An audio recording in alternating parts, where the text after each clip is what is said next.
Not far away, let's talk story. It's where my mama was born, it's where I come from, it's where my daddy fell in love not long ago. Aloha everyone, this is Larry Camp, and welcome to the Nobody Knows Your Story podcast, which just happens to come with a side of Hawaiiana. Nobody Knows Your Story is a podcast which I believe will impact each listener in a positive way. As you listen to the experiences that have transformed, shaped, and guided each guest, perhaps you'll better understand your own personal journey. Some will surprise, some will make you question, and some will inspire, but all will leave you in a better place for listening in. As for the Hawaiiana, well, that's just a big part of my life story. So I invite you to check in from time to time, or better still, add Nobody Knows Your Story to your list of favorite podcasts. You'll enjoy hearing the life experiences of people just like you.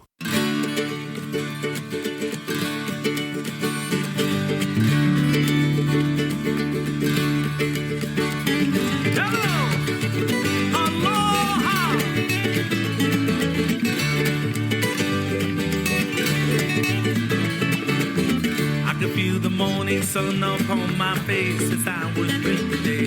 Morning breeze is singing the melody of three-part harmony. I feel the rainbow of your smile upon my heart. We'll be together forever.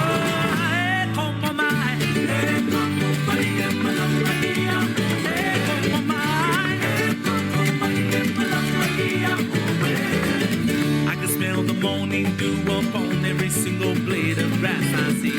I hear the sound of birds singing a simple melody.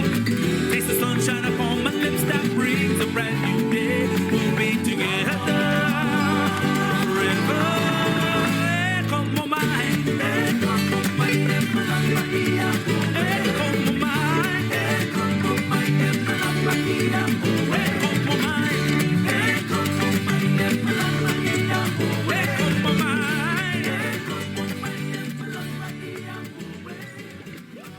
Hey, aloha everyone, and welcome to the first Nobody Knows Your Story podcast of 2026. We just heard Ikomo Mai from the Barefoot Natives, and I've played their music before. The Barefoot Natives were Eric Gilliam and Willie Kay.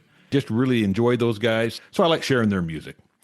Mid-podcast, we're going to hear Iration perform Stay the Course. Now, this song is all about perseverance and believing in yourself. You know, when you feel down or alone, I guess it's finding the greatness that we each possess inside all of us and then nurturing it. Now, this will make a little bit more sense too, as my guest today, Aaron Hafdahl, well, he's a substance abuse therapist, a clinical supervisor, and I guess, Aaron, we must have met about maybe 4 or 5 years ago. 2023, yep. Yeah. So, well, first of all, welcome to the podcast, Aaron. Thank you. Thank you for having me. Yeah. And, I should say, and people on the podcast are aware that my son has had some issues, my son Crosby, over the years, but you were his therapist. And I'll tell you this, and I think I mentioned this to you years ago. You were the first guy that Crosby ever said, this guy gets me, and that meant a lot to him. And he really appreciated the things that you had to say to him. You gave him a lot of good advice. Doesn't mean that he's stayed the course all the time, but, and again, that's kind of what this song that we're going to hear mid-podcast is kind of all about. It's just that very thing. It's just about, we all have tough times. You and I were discussing that a few minutes ago before we started recording, and, life's not easy. No, it's a beautiful struggle, I think. Yeah. But I think that it's important to find the beauty in the struggle, because my default setting is to look at the struggle. And if I'm doing that, I'm missing the beauty of life on life's terms. So instead of going, oh my gosh, this is happening, and I still do that, I think that it's, I've gotten a lot better over the years by going, okay, we got a situation, I can get through it. And that is going to define me more as a man, as a father, as a community member, because of what I'm going to I'm going to go through, because the difficulty in life is where we get formed, I believe. We all love easy days and nice days, but that's not where our character is created, I don't believe. Yeah, no, 100%. I agree. It's those downtimes, it's those hard things that happen in life that really make a person. Because, like you say, if it's easy every day, well, you're happy, I guess, in most ways, but you're not really stretching yourself either. And it's a lifetime thing. Nobody has a smooth ride, from day one. And I know enough about your past, and I'm sure you'll talk a little bit about that today while you tell your story. But I know that you've had some difficult times too, and that doesn't mean that you still don't, or that you won't tomorrow. So that's just a part of life and part of living. Yep. 2016, I had 6 years clean and sober at that point, and I had talked to my mom on July 2nd, and we were planning on going to the rodeo. And we always have this little thing we've said since I was a little boy: I love you most, I love you mostest, I win. She won that round, and then 2.5 hours later, she was shattered, dead and burnt, and my stepdad was as well.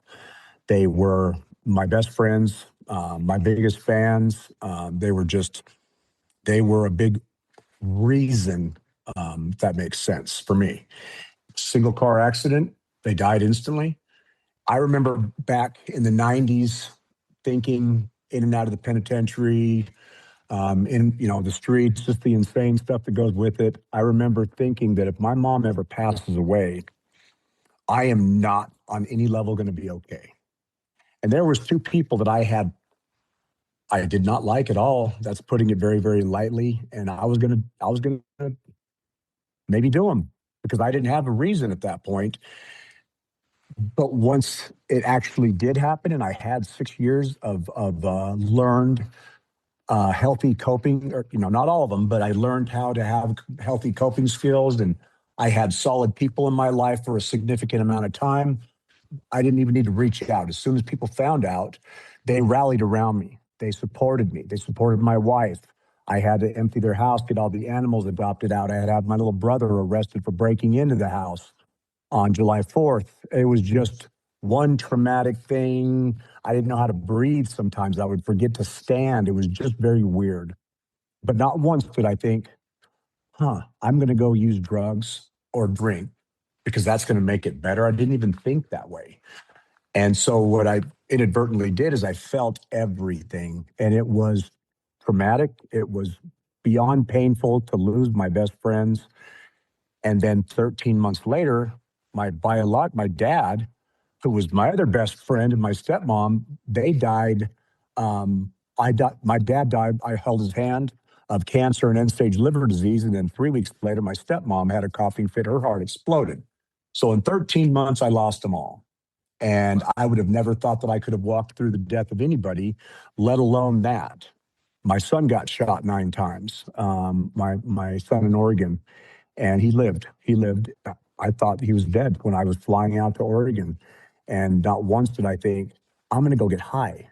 That just isn't part of my makeup anymore. That's not to say that things were not easy. I didn't know how to breathe. I didn't know how to deal with things. The loss of those people, I felt like an orphan. I'm a grown ass man, but I felt like an orphan because all of a sudden I have no parents left. And anyways, yeah, I don't think that there's anything we can't get through if we have the support and we have the people and we are absolutely transparent with what's going on. Because in life, I truly believe, I'll say it for myself and addicts and alcoholics, we're only as sick as the secrets we keep. Yeah. So if I'm coveting some little thing that I don't want to tell nobody because I think it's such a big deal, it has a lot of power over me. But as soon as I talk about it, it just kind of doesn't have any power. In fact, it was just something that happened. But we're an odd bunch. I'll covet things and I'll go through something and I don't know if it's just to punish myself or I don't know. I'll be like, why am I doing this? And then I just stop and I make my amends because there's always an amends to make. And I get back on track. And I wonder, why did I even kind of create that scenario when initially it was just this? And I had to make it a lot worse.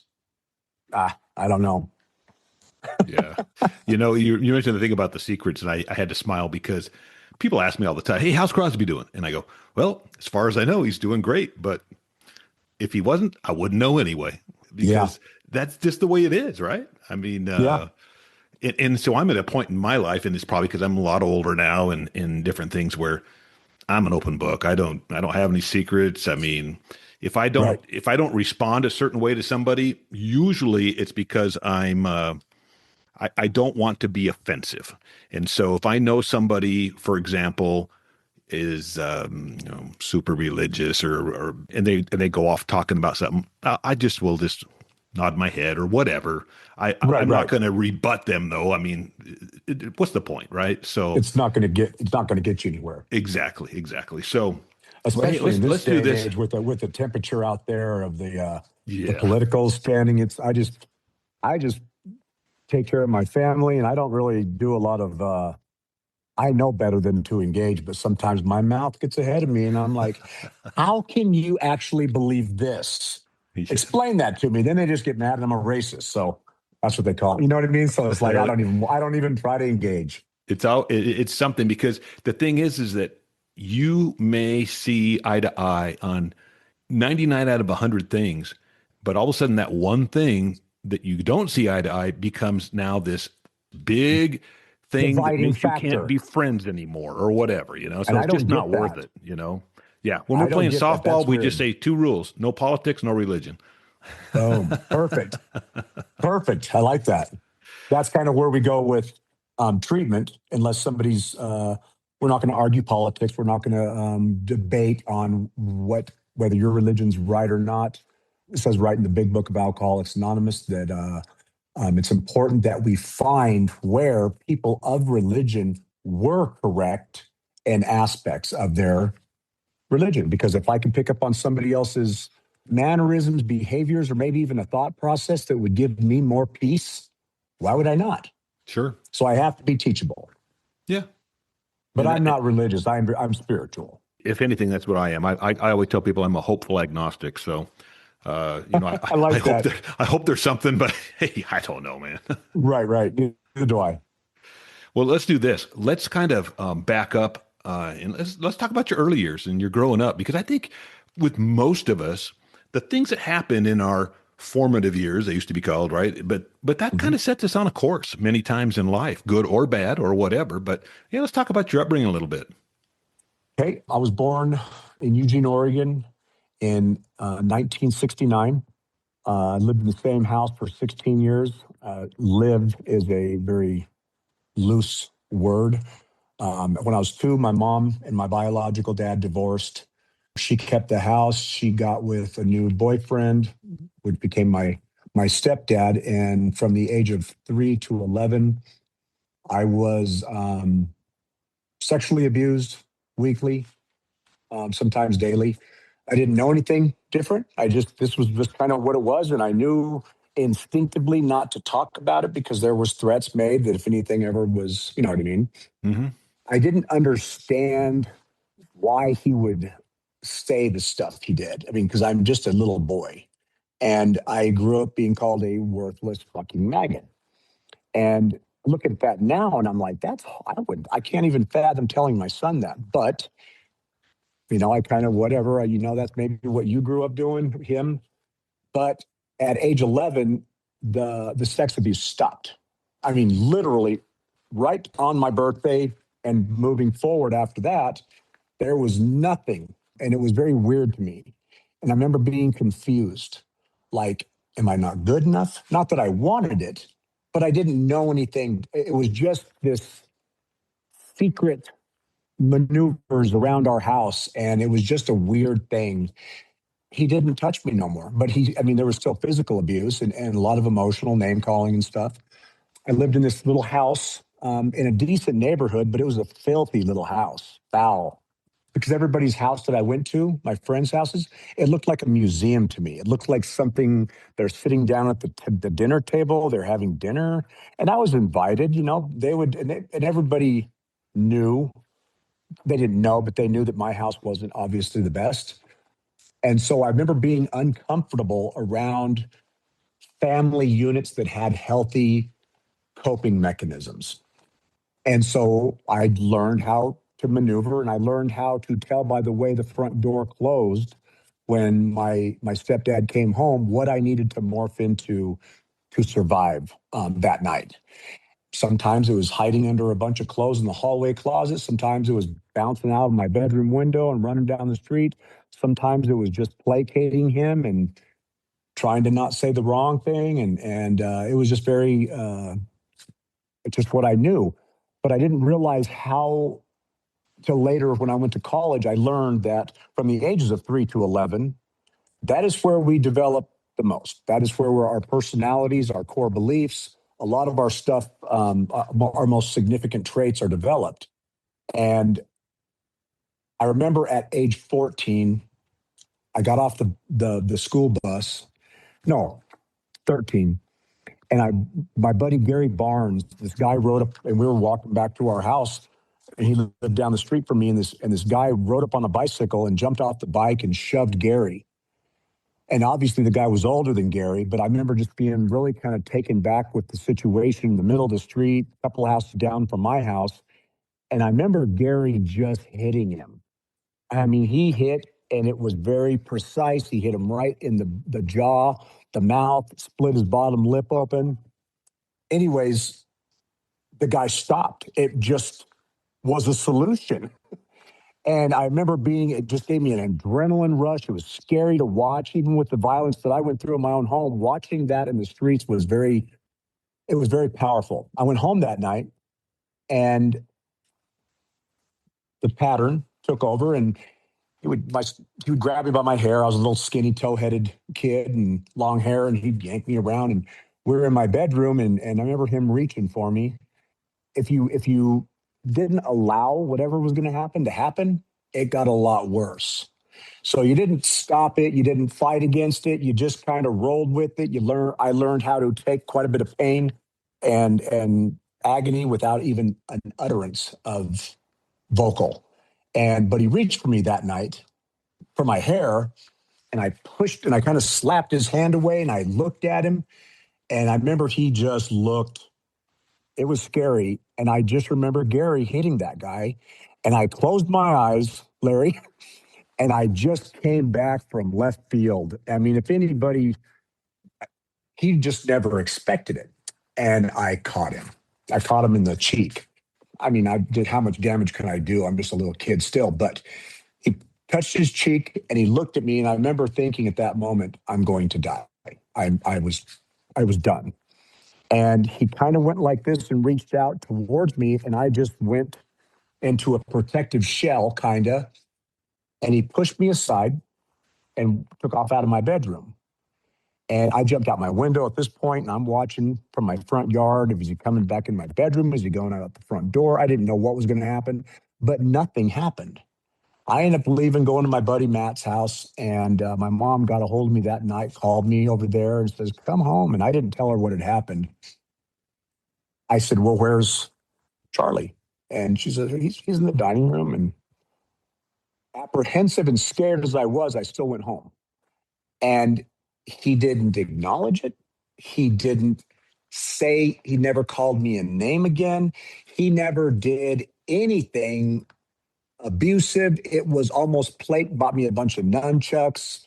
I really loved crossbows. He just bought me all this stuff, and everything changed. And what I didn't understand until many, many years later in life was that day for me was extremely important. And I'm very glad that I was able to actually process that, because I had a therapist that helped me understand that on that day, my brain recognized that violence is an answer, because violence stopped the abuse. It just stopped everything. And I didn't even realize how assimilating that was for me that day. So I moved into my teens at age 16. My mom divorced him. I moved in with my dad the middle of my sophomore year. And my dad was just worked for the railroad, wonderful man, but alcoholic, but just wanted the best for me. And he was he was one of my heroes. And when I moved into that house, there was rules. And I didn't understand rules. It just didn't make a lot of sense to me. And all of a sudden there was this beautiful big home in the Ferry Street Bridge area of Eugene, Oregon. And I was in a new high school. I could recreate myself. I ended up getting in a fight with somebody and I beat him up pretty good. And I remember all of a sudden I was just a cool kid. Violence for me was very telling my early years on a pattern, on a path that I went down. So then I started listening to the right, not the right kind, but I started listening to music I really didn't care for, rap, old stuff like Run DMC. I learned how to dress a certain way, and I created this version of myself that I got a girl. I got the girls, and so I'm young. I'm in a new school, blah blah blah, and I remember thinking that girls really work. They made me feel confident. They made me feel better. They made me feel like I had value, but I had no real value. So my word meant nothing. And I would cheat on them. And that seemed to get me more girls. It was just a very weird dynamic. And then at age 16, also, I smoked weed a little bit. Didn't really like it, but I still smoked it because other people were. I drank. It wasn't my biggest thing. Wasn't really like, oh my gosh, I've got to get alcohol. But the day before my 17th birthday, our crowd of people were still young. We got all of our teeth. Nobody's been to prison. We're just doing life. Right. Don't have any clue what's coming. And I paid for a dime of methamphetamine, and it came back. My buddy went and bought it, and it came back to me in a syringe already in liquid form. And I'm like, I was mad. Like, I don't do it that. It wasn't that I was scared. I just didn't do it that way. But there it is. So let's get it done. And I remember when I did it, when my friend shot me up in a bathroom at his girlfriend's apartment. And I remember all of a sudden I had arrived. The self-doubt from my childhood, the confusion, the self-esteem issues, the self-worth, the fragmented identity at best, all of that was very, very non-existent in my mind. I got the girl that night, Valerie. Everybody wanted Valerie, and I did too, but I couldn't even utter 3 or 4 sentences to her without feeling insecure. But that night, with that methamphetamine and some alcohol, everything worked out so perfectly. And I've done what they call a first use autopsy.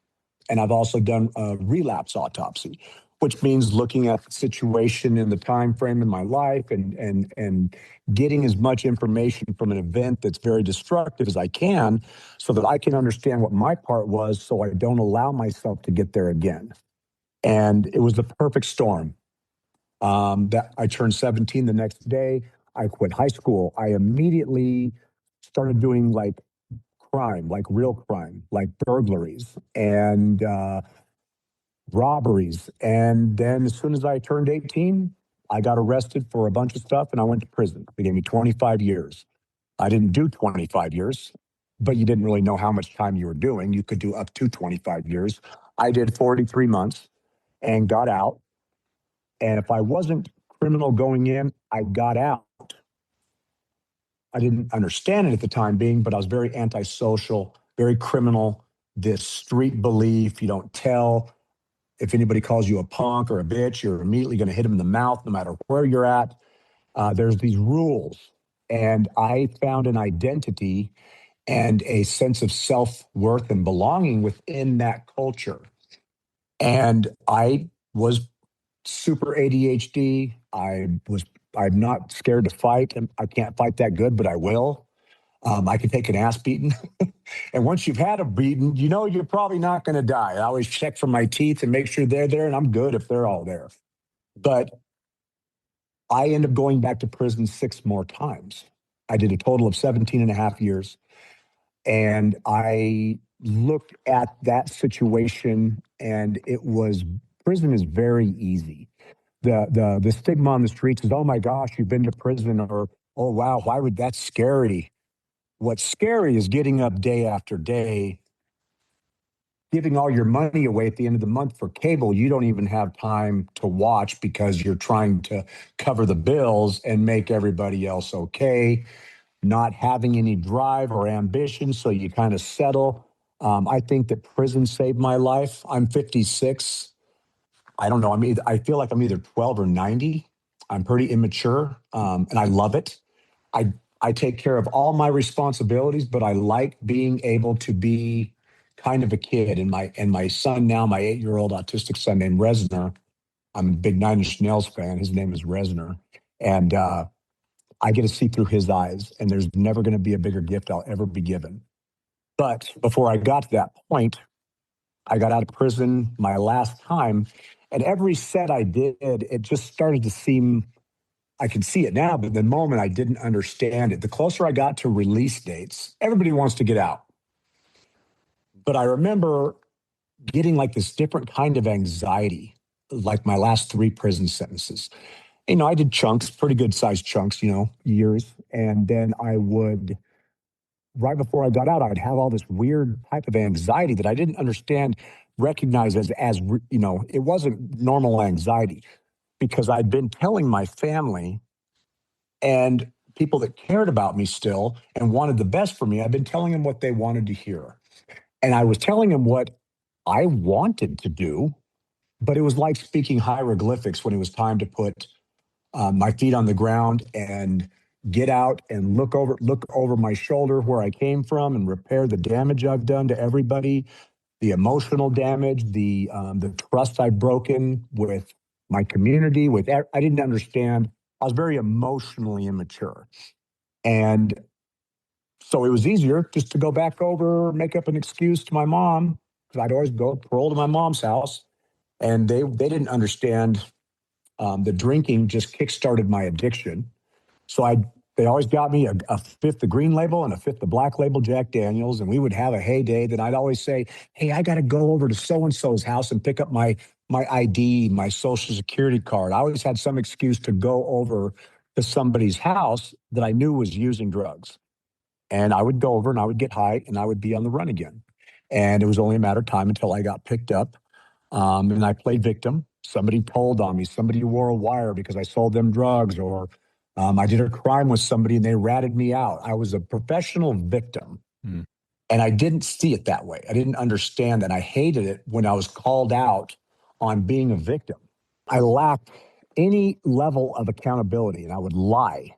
It was just a maladaptive coping mechanism that was so ingrained in me. It was just what it was. But the last time I got out of prison in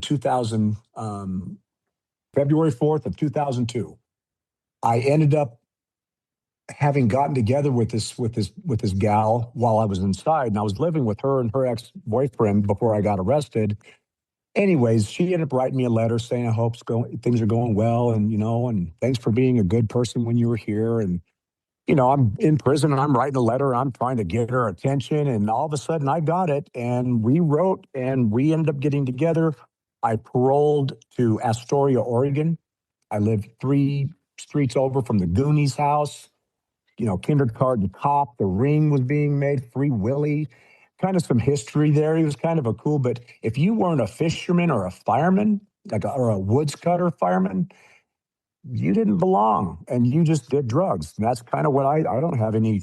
So I did drugs, and I used for about a month and a half, and something happened. We moved back to Eugene, and something happened. I can only say this, and Daniel Hafdahl, if you're listening to this, you're what happened to me. And it was a 6-year-old little boy that just looked up to me. I mean, I was his hero. And something happened. I grew up emotionally more than I ever had at that point. And I ended up getting a job barely. Finally, I had so many interviews, but my record was just such a stigma. And I ended up getting a job. And then I got off parole for the first time since I was 14. I ended up getting my driver's license for the first time at age 35. Daniel played soccer. I married his mom in my dad's backyard. My parents All my family trusted me. I had keys to their houses. I had all these different gifts that were so substantial.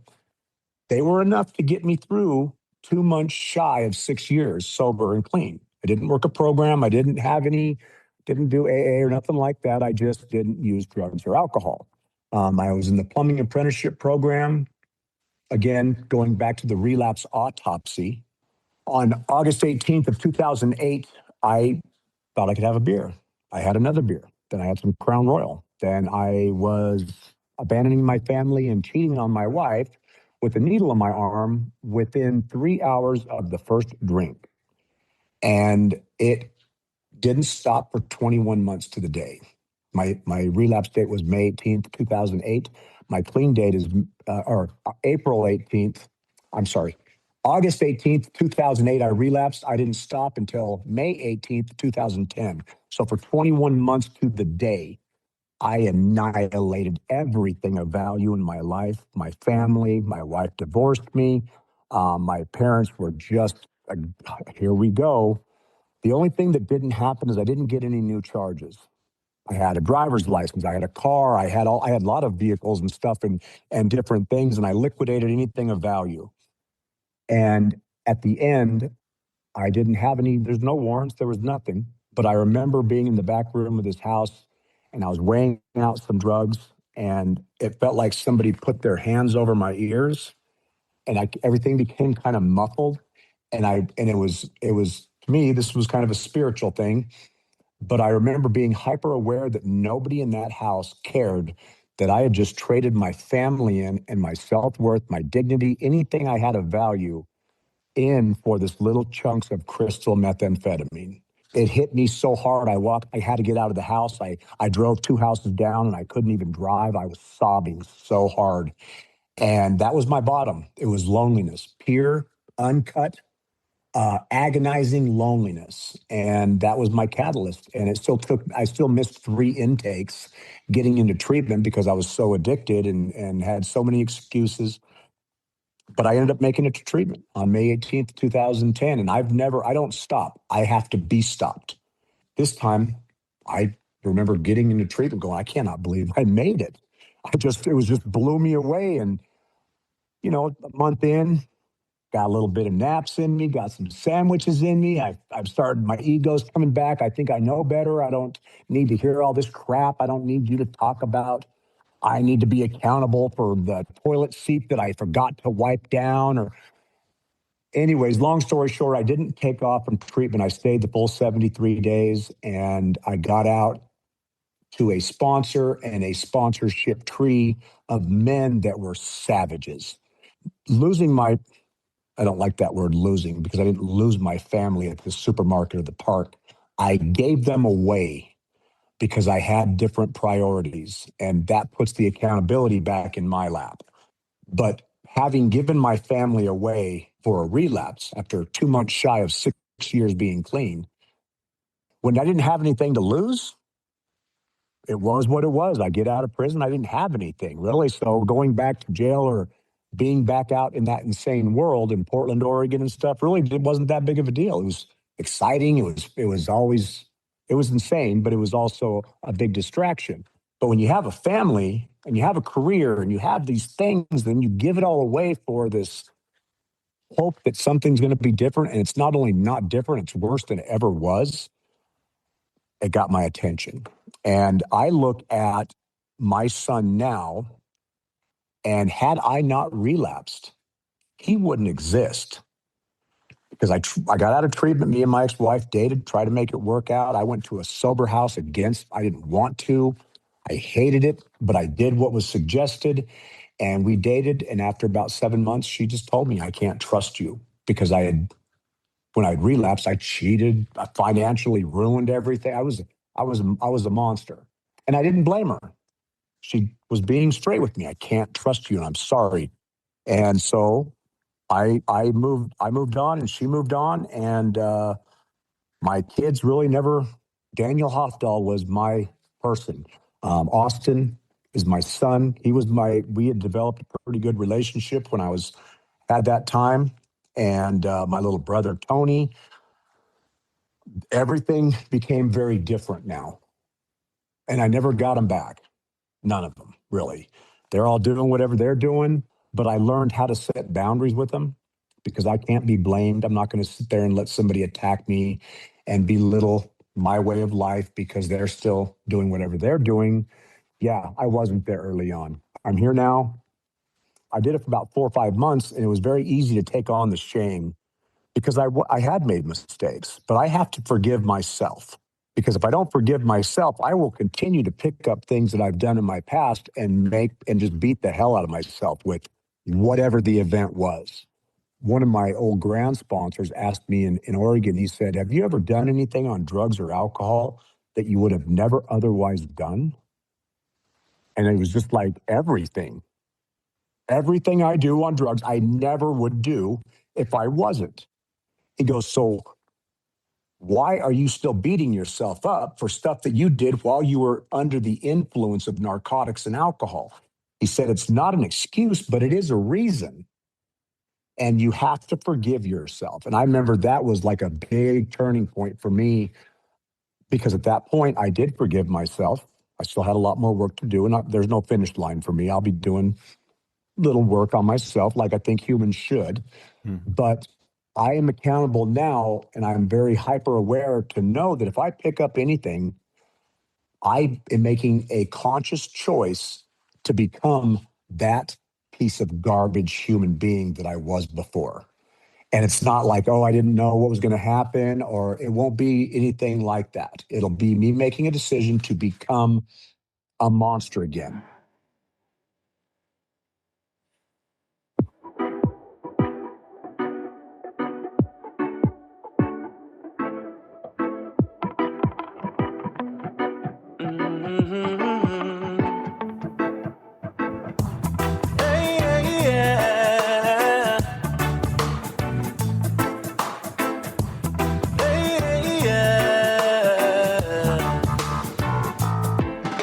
She woke up one day with the rising of the sun, surrounded by fields of grain. Hopped on a plane, never to return. Destination, hide the pain. Landed in the middle of a big blue sea, and before she had time to unpack, she listened to the sound of the waves on the shore and knew that she was never going back. Stay the course, you can't turn back. You might get scared, might get lonely, thinking about ways you can lose the path. It's all harmful distractions. Stay the course in the changing sea. Tide's turning, waves are churning, thinking about trying to take another from me. Trying to take another from me. Hey, hey, yeah.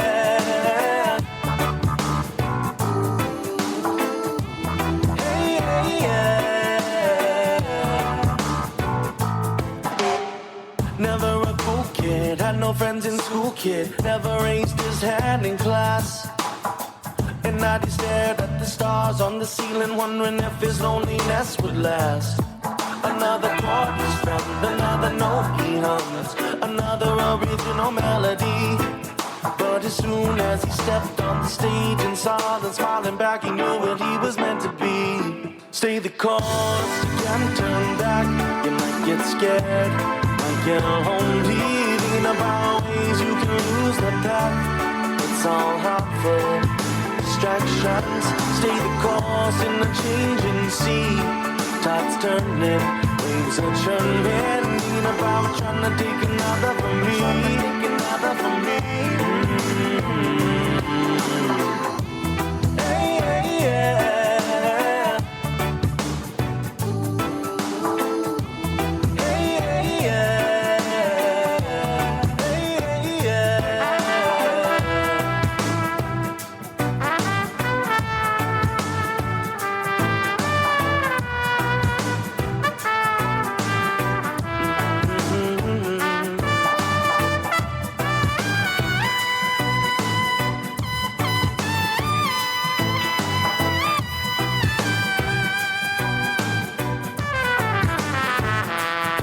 Stay the course, you can't turn back. You might get scared, Might get lonely thinking about ways you can lose the path. It's all harmful distractions. Stay the course in the change at sea. Tides turning, waves are churning. Thinking about trying to take another from me. Yeah. Stay the course, you can't turn back. You might get scared, might get lonely. Thinking about ways you can lose the path. It's all harmful distractions. Stay the course in the change at sea. Tides turning, waves are churning. Thinking about trying to take another from me.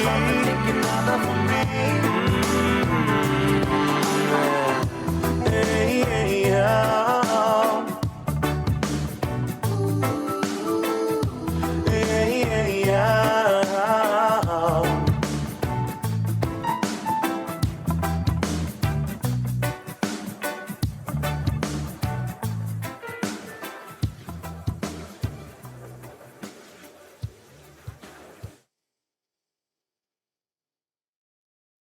So I do what I need to do. I'll have 16 years been sober on May 18th. I've been in the field of addiction after I got out of treatment. I went to college, started college right off the bat. I got licensing to be a counselor in Oregon, a nationally licensed addiction counselor, clinical supervisor, a lot of cognitive behavioral programs, correctional based, MRT, MET, CBI, been back to Chicago and Cincinnati Corrections Institute and got trained in some stuff. And then when my parents all passed and we had, I had married my new wife, she's from Utah. She's from Milford. And my parents were all passed. And we have this new little baby, he's just turning 1 and we wanted to be with family. It was terrifying for me to leave where I worked because I'd been there for 8.5 years and I was the program director. And it's a very large prison reentry program. And my insecurities, I didn't recognize how deep they still were. I figured I was where I was at that point because people knew how reckless and insane I used to be. And now they know me as a helper. So when I left Utah or left Oregon, I came out here to Utah and I remember just being, nobody knows me. And I questioned my ability, just, the whole fear of moving. I'd only been to Utah one time. I remember thinking I'm not moving to Milford. There's nothing there. So I remember my wife's mom, Kathy, talking about Costco in St. George. I don't know what St. George is. And so I thought, okay, if it's a town big enough to have a Costco, there's probably a drug addict. There's probably a treatment center so I can do something. And when I moved out here, me and my wife ended up landing in Hurricane, I called it. Everybody knew that I was a newbie. And I just wasn't going back in the field. And I ended up going and getting a CDL, commercial driver's license, and I was going to go drive truck for Pepsi. And a buddy of mine, Garver Brummett from Oregon, that was the person that actually hired me initially at Sponsors. He came out to visit me and loved Utah, and he ended up getting lined up with as a counselor with Lionsgate Recovery and knew Josh Campbell and Aaron Ward. And I remember he got out of my truck. We were down there at the gardens in St. George, the botanical gardens. Mm-hmm. Anyways, me and Garver were down there, and we were talking, and he accidentally dropped Josh Campbell's business card in the floorboard of my truck inadvertently. And he got back in his rig and went back to Josh's where he was living. And I remember looking down, I picked it up and I looked at it. And I remember looking up past it out my windshield, and there was the great big D for Dixie. I don't know why, but I called him. And I said, you don't know me, I don't know you, but this is who I am. And he goes, oh, I've heard about you from Garver and blah, blah, blah. And I said, I don't really know why I'm calling you, but I guess I'm just going to say, are you hiring? And he kind of laughed and he goes, well, you know what? The universe places people in my life that I'm not willing to ignore. Let's have lunch. A week and a half later, I had lunch with Josh Campbell and Aaron Ward, and they were the owners of Lionsgate. Aaron was looking over my resume and he says, why do you want to drive a truck? Because I was scared, really, to try to become something that I was in Oregon without having people know my history firsthand. I didn't say that, but I was like, well, obviously I don't want to drive a truck or I wouldn't be sitting here with you guys, huh? And he goes, good, you're with us. That's all it took. And I've been there. When I met you and Crosby, I was at Hope Rising for a year. I'm not a guy that agrees with putting people on drugs to get them off other drugs, because all you've done is change dealers. Yep. I'm not trying to make big pharma rich at the cost of other people. I know what I believe and I know what I see, and I don't need to have a doctorate or anything. I have a triple doctorate in dumb. I know what addiction is. And I've worked with a lot of people that have gotten on Suboxone and then they have a hell of a time. Just all the different stuff, that everything now, there's a cure, there's a pill for that, there's a pill for that, there's this for that. And I work with a lot of them all the time that are trying to get to the point where abstinence allows for true feeling. And if I can't feel or identify my trauma, how can I heal it? I'm just keeping it numb and going and getting my script. But if that script runs out, I'm not okay. That is still slavery to me. So I left Hope Rising because they did the MAT, medically assisted treatment and stuff, and went back to Lionsgate, and that's where I'm at. My wife, when I went to Hope Rising, she was in the process of becoming an Iron County sheriff. I remember that. Yeah, that's right. Yeah. Yeah. And you were there when she shared her story. Yeah, I was. Weren't you? Yeah. Yes. Well, she's all the way locked in now, and she's doing fantastic, and she's very good at her job because she understands what it's like to be. She's a recovering addict, and so she can have true empathy and compassion, but excellent boundaries. And she's kind of my hero. Just watching how things progress. I am about to go up into Iron County Jail and start doing MRT groups with the inmates, the state contracts and the federal contracts.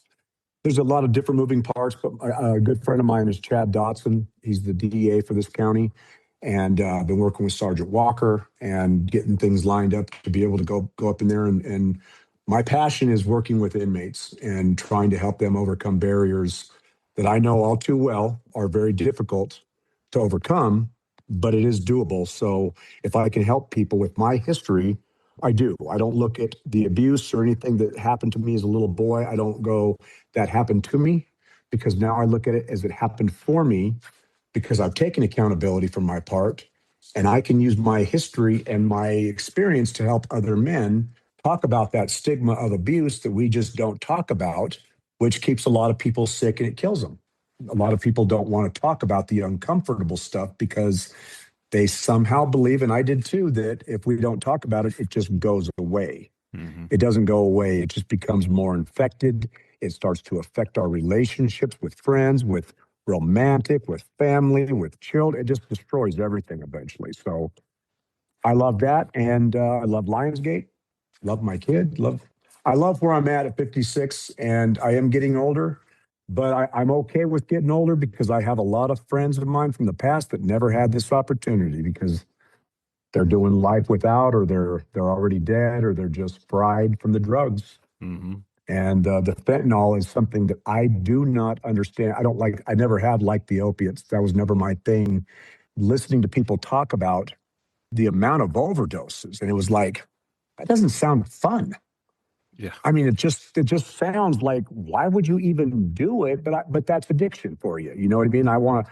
I'll talk crap about opiates sometimes, but I know that if I was out there and I didn't have my drug of choice, I was insane enough, I'd probably say, well, let's see what all the craze is about with the fentanyl. And I would probably die because I would do it. I work with a lot of people that are trying to get on the other side of that. It's work.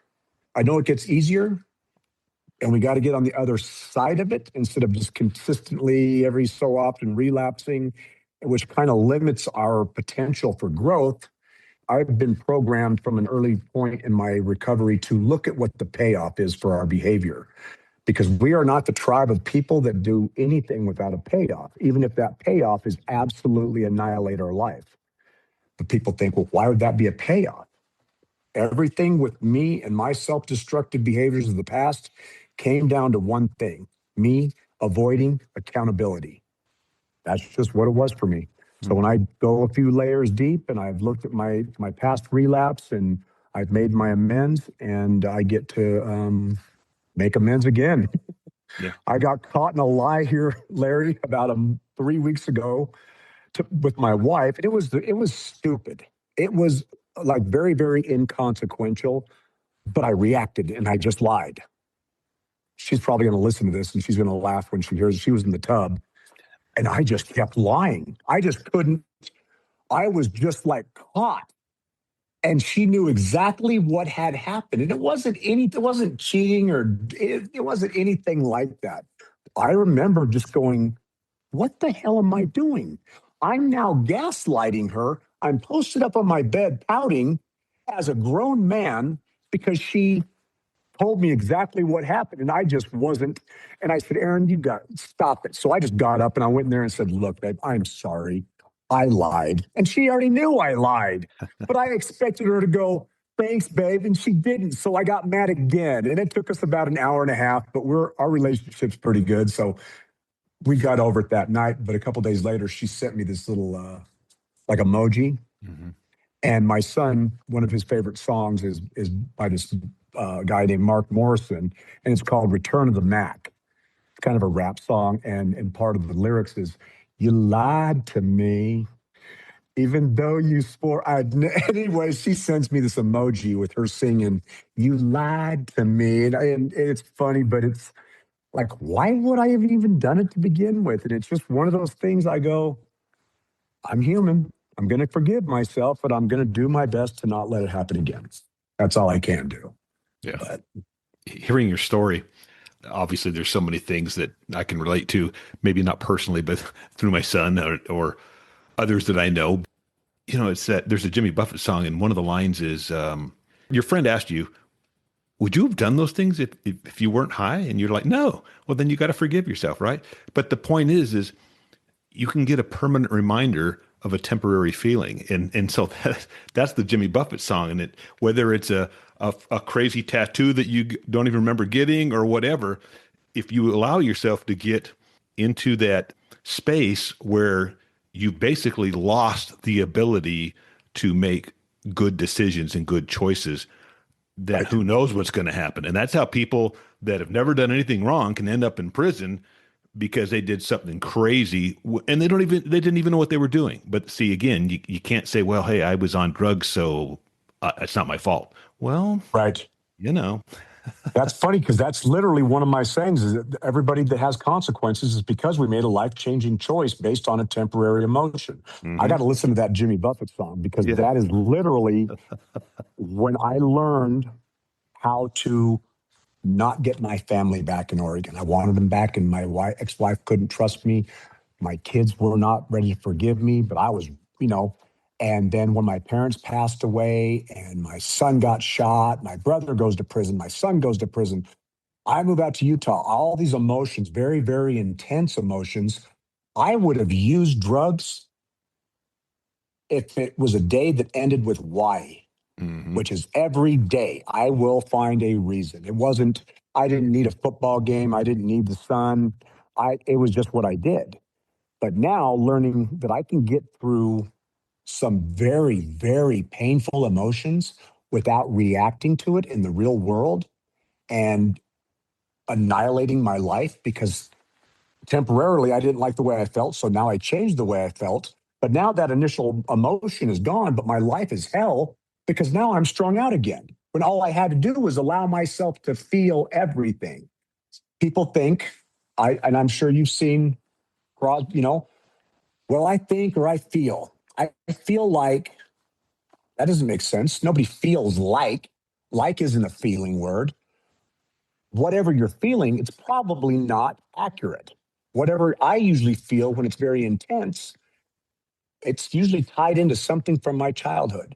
And it's not accurate, but it's a feeling. It's not good. It's not bad. It's not right or wrong. It just is. But if I stay in it and I become a victim to it, or I become angry, or I start building resentments with other people, I'm doomed. It's just important that I have my little, I believe in 4 quarters, not 20 nickels. with my support group. I don't need a whole bunch of people. I've got just a few people that are very solid and they know me. Talking to them about something that goes on and stuff comes up, and I have some very, very good people in my life. Then all of a sudden, the stuff from my past that was very shameful, it doesn't have any power. People think that guilt is bad, and it can be for an individual. For me, guilt is a little compass. It's a compass that follows me around every day and lets me know what's right and wrong. I get choices. So when I choose, and I do choose the wrong, I'm not talking about drug use or anything like that, but just the stuff every day we deal with, right? I know that's not the best choice, but I still do it. What happens is then the shame attaches itself to me because I'm consciously making a decision that is starting to affect me and the people I love.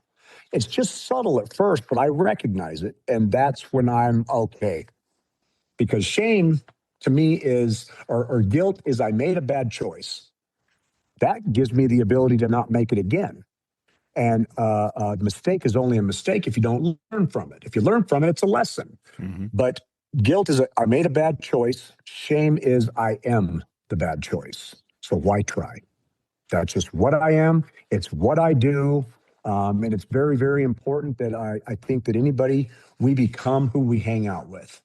If I want to be more self-aware and emotionally grounded and intelligent and successful, I can't hang out with newcomers. I can't hang out with just people that are in their first year of recovery. I have to hang out with people that aren't only addicts or alcoholics. I look at people and try to get the gifts that they're inadvertently giving me by picking up on some of their behaviors, their mannerisms, their habits.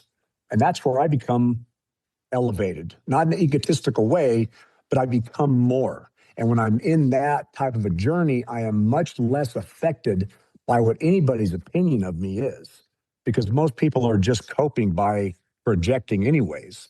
But if I'm in an insecure point or I'm not dealing with stuff correctly, I'll react to it and think it's an attack on my person when it has nothing to do with me. And why am I even around you? You know what I mean? Oh, yeah. It's just always learning. To be honest, as I listen to your story, and I've heard a lot of your story in the past, and I'll tell you this, the reason that Crosby got so much out of his relationship with you is because you have traveled that road yourself. He says that you're one of the few, because a lot of times there'll be therapists and things, and they're saying all this stuff, but they've never been in prison. They've never been addicted. And so, okay, they've got some book smarts or whatever. You've got some book smarts, but you also went through the school of hard knocks. And so I think he could sense that, he could feel that from you. And I know that that's the impact you have on a lot of the people. It's not just Crosby. You have that impact on a lot of people. And I, for one, because I have seen a lot of therapists and I've talked to a lot of different counselors and things over the 20 plus years that Crosby's been involved in these things. And so, yeah, it's nice to have someone who I use the expression has that give a shit attitude, and you do. And when you have somebody, whether they're just coming through for the first time or they're repeat, you're going to give them all the best that you can to help them to better understand and have the tools in their tool belt to be able to successfully control and be accountable, and to maybe accept for the first time in their lives that they need to be the change. And no matter how many parents or friends or spouses or children are out there telling them, I love you and we want the best for you, that only goes so far. And you know that. And you've been there. I deal with it every day almost, and our children aren't enough. That is a painful reality for a lot of people, myself included back in the day. Why wouldn't my child be enough? My family's not enough. My freedom's not enough. My health, my self-respect, nothing is enough until I have personally had enough. And they call it the gift of desperation, because for me, I pushed it out so far, it had to be agonizingly painful. And I mean, pain was just another day in the park for me. But the emotional agony of the loneliness that I had finally reached in the back room of that house, the loneliness, it was a whole nother level of hell, and nothing worked. It was, the party had been over, but it was truly over. And I think that with people that I meet along the way, I worked with a lot of people out there, but I don't remember most of them. I remember Crosby very well. I really, really, we just clicked. And at the very least, I would like to think that I planted seeds, because most people, I mean, the sad numbers are, it's pretty difficult to get on the other side of addiction and do what you need to do to maintain a good life, because you don't just get to keep it. You got to maintain anything. If I don't put gas in my truck, it doesn't run.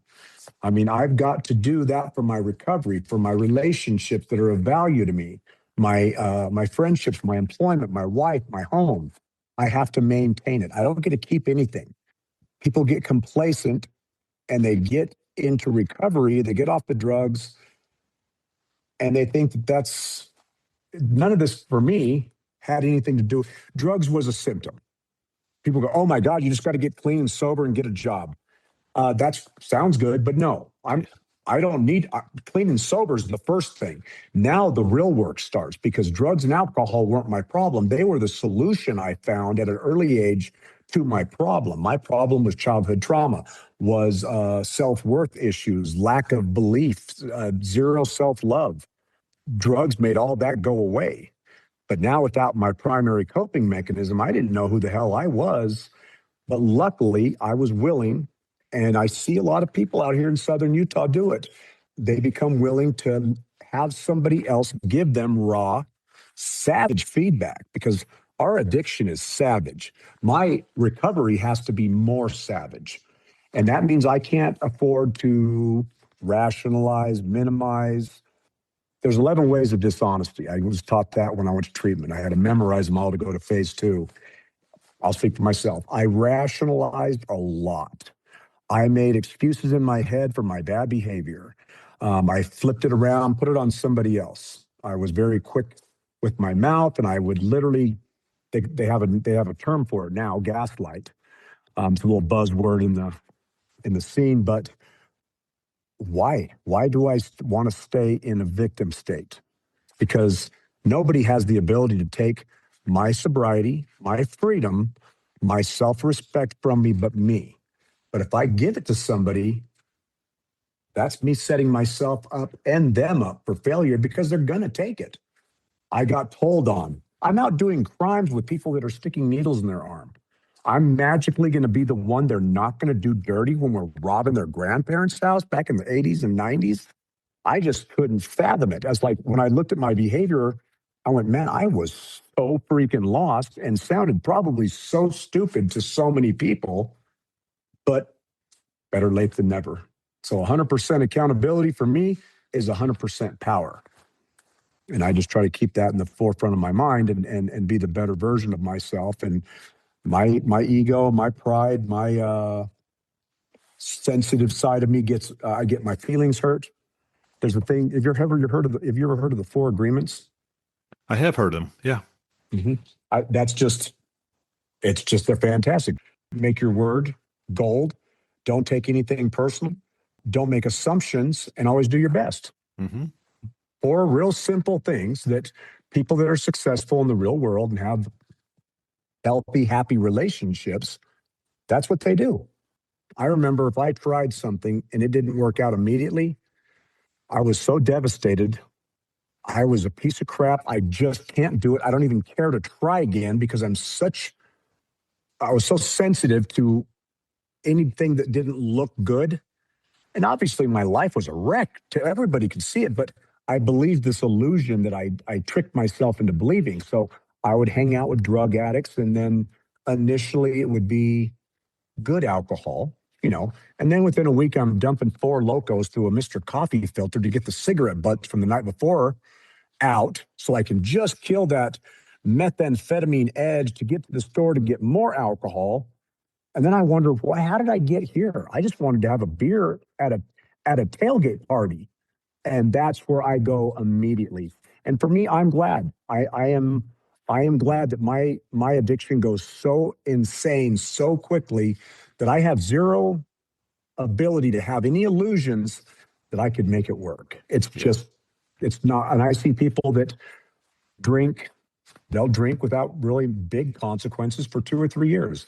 They'll get a DUI and then they have to go to treatment or something. So they come by and they try to lie during an assessment and, oh, the cop was profiling or it was an illegal pull. How many times have you gotten away with something before you got held accountable for it? Did you kill anybody? Oh, no?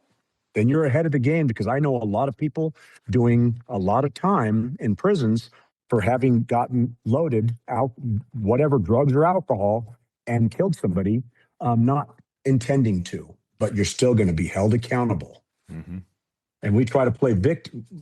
I used to try to play victim to circumstances that I created. And now I see it in other people, and it's like, oh, no.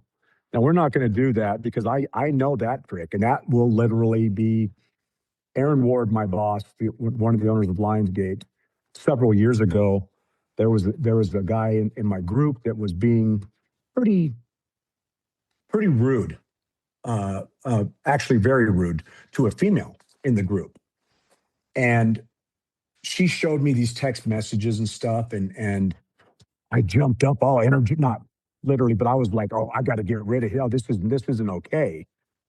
And I had a meeting with my boss, and I showed him the text messages, and he glanced at like maybe one, maybe two at the most, and then slid my phone back over to me.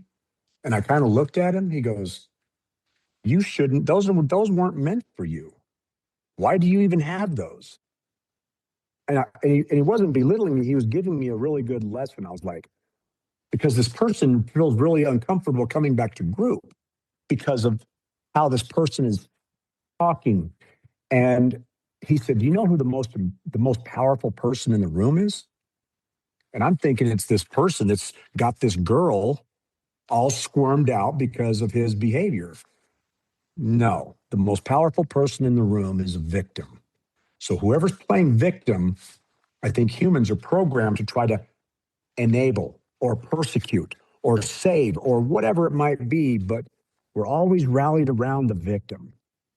And when the victim stops becoming a victim, it changes the dynamic of a family.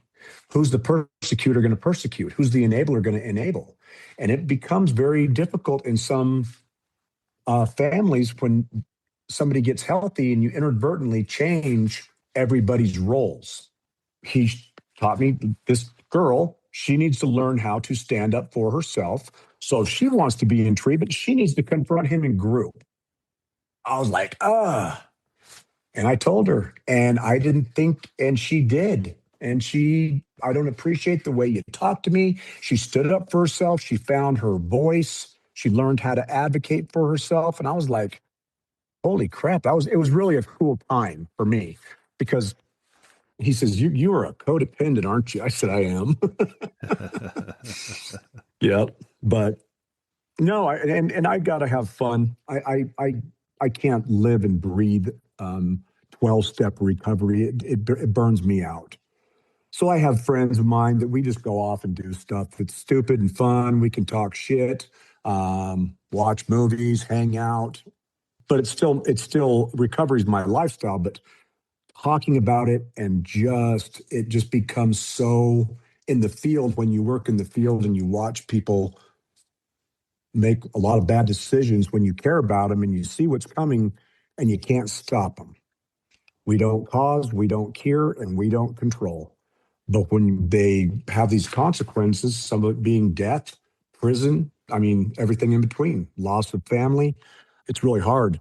So I have to do a little bit of, I think counselors that make their job, their program, they're doomed to fail, because your job is not your program. You are not a cool kid just because you're driving a bunch of clients to a meeting. That's not your meeting. That's their meeting. So I became hyper aware of that in Oregon.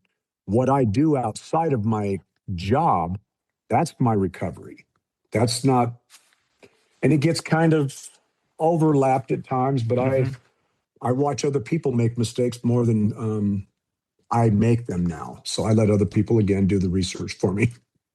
The takeaway from talking today with you is that your life and what you're doing now, I mean, you're helping lots of people, and there's value in that. The last 2 or 3 times you were getting ready to get out of prison, you were very anxious and you had anxiety and, why am I experiencing this? I've wanted to get out. Now I'm almost out. Why am I feeling this way? And you have covered a lot of wonderful steps if these people want to use them, if they want to try them, because you're right. People, they're excuse makers. They're always pointing the finger at somebody else. And, this is why I did this. I mean, I only used because you walked out on me, or I only used because, this tragedy happened. Tragedies are going to happen. Life is full of ups and downs. And we talked about that. We've talked about it before we even started today. It's how you react to those bad times in life that make up an individual. And Aaron, I can just say that there's a reason I had you on, why I talked to you probably 3 or 4 years ago about being on. It's because you have traveled that path and you have kind of come back from the dark side, if you will, or whatever analogy you want to make. But you've done it and you're helping a lot of people, and you can't bullshit a bullshitter, right? Right. And on that exact note, I was just going to say, I want people that are listening to this podcast, I can put stuff in a way that really does connect with somebody trying to get better. They get it. But nothing I've said, Larry, is original. Everything that I have was given to me by people that have gone before me and gave selflessly. And that is why I have the life I have. That's why anybody out there, probably you included, we're doing for other people. If all we are is parasites taking from the stream of life, so to speak, we're offering nothing. And so when I work with another alcoholic and take them through the steps, or when I answer my phone when somebody's struggling, I am being useful. And if you think about your son, anybody in addiction, the last thing we are is useful. So when we get on the other side of that and we become important, not for an egotistical way, but like, I did something for somebody else selflessly. And I didn't take a picture of myself doing it and post it to social media. It is autonomously me being a community member that is trying to uplift the human race. I don't care about color, creed, religion, government standing. If you're respectful to me, I'm going to be respectful to you, and I will try just as hard as you, but I can't try harder. Yep. No, I appreciate it, Aaron. And I think just the fact that you are honest enough to share your story, there's a lot of things in there that as you look back now, you're not proud about, but you learn from them, right? And you talked about it. It's not a mistake if you don't repeat it and if you learn from it.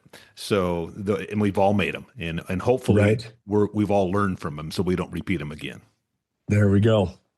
I can imagine how many interesting people you've had on your show, and I really appreciate you having me. I've come across your card that you gave me back in the day, and I got to call Larry. I'll see it again, do over here. I think about Crosby. I wonder how Larry and Judy's doing. I got to call them, and I just get busy and life happens, but I really appreciate, and I feel blessed on being able to be given a platform and share my experience, strength, and hope on here. So thank you. Hey, you are welcome. All right, so check back in. Going to have another interesting guest with another interesting story. Aloha.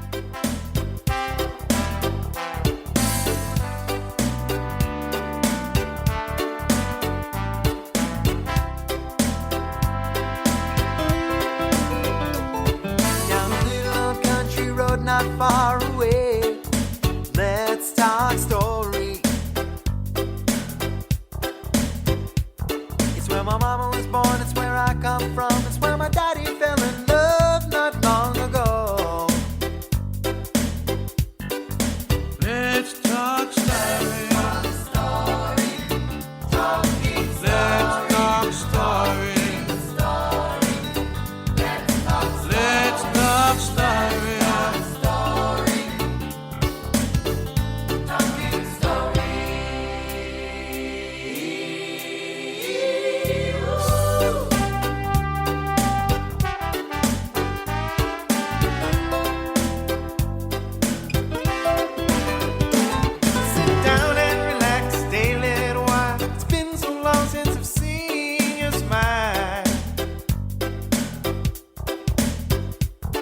Well, a little of this and a little of that.